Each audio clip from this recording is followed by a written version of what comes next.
کریم صلی اللہ علیہ وآلہ وسلم نے ارشاد فرمایا، میں تمہیں ایسی عبادت نہ بتاؤں کہ جس کو کرنا بہت ہی آسان ہے اور بدن پر وہ بوجھل نہیں ہے، بدن پر وہ ہلکی ہے۔ عبادتوں میں مشقت تو اٹھانا پڑتی ہے۔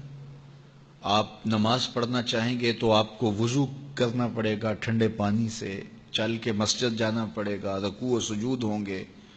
روزہ رکھنا ہے تو آپ کو دن بھر کی بھوک کاٹنی پڑے گی، زکوٰۃ دینی ہے، صدقہ کرنا ہے، خون پسینے کی کمائی سے پیسے جدا کرنے پڑیں گے، حج کرنا ہے تو بہت زیادہ مشقت اٹھانی پڑے گی۔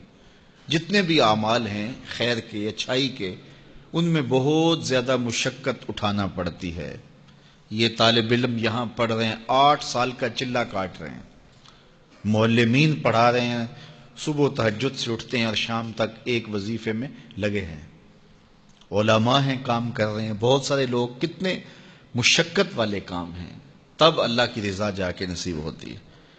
لیکن میرے حضور نے فرمایا تمہیں ایک ایسا عمل نہ بتا دوں جس میں بدن بھی نہیں تھکتا اور ہے بھی بڑا آسان؟ اللہ اکبر! فرمایا وہ عمل کون سا ہے؟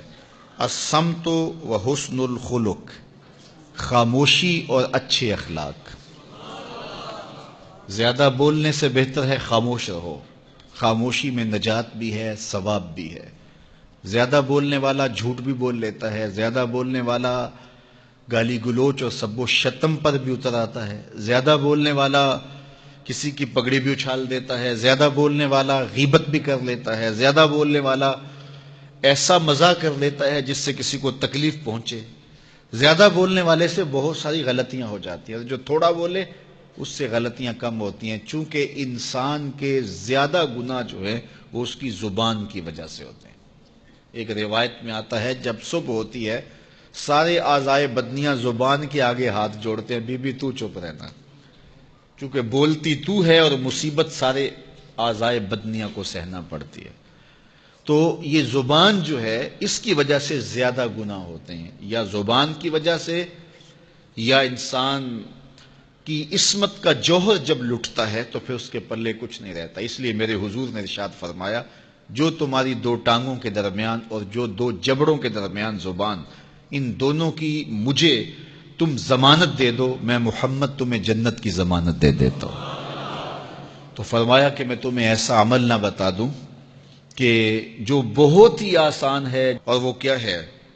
الصمت، خاموشی، وحسن الخلق، اور دوسری بات اچھے اخلاق، رویوں کی خوبصورتی۔ کسی سے ملو تو ہنس کے ملو، کسی سے بات کرو تو لہجے میں نرمی ہو، کسی کی عزت آبرو کا خیال رکھو، بڑے کا احترام کرو، چھوٹے پر شفقت کرو، مخلوق خدا پر رحم کرو، اللہ کی مخلوق پر شفقت سے پیش آؤ، رسول کریم کی امت پر رحم کرو۔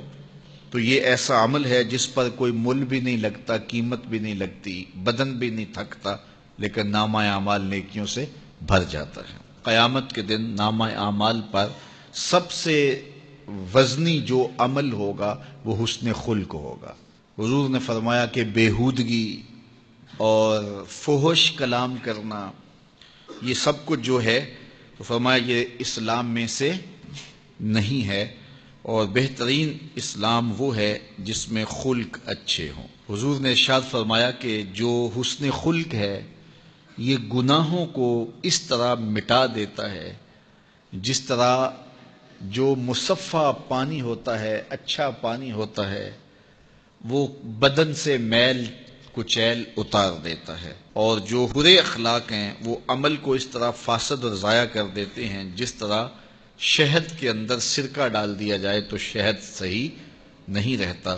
تو عمل اچھے ہیں لیکن بدخلقی ان اعمال کی بربادی کا سبب اور ذریعہ بن جاتی ہے۔ اللہ جل شانہ ہمیں معاملات کے اندر خوبصورتیاں نصیب فرمائے، رفق، نرمی نصیب کرے، معاف کر دینے کی توفیق نصیب کرے۔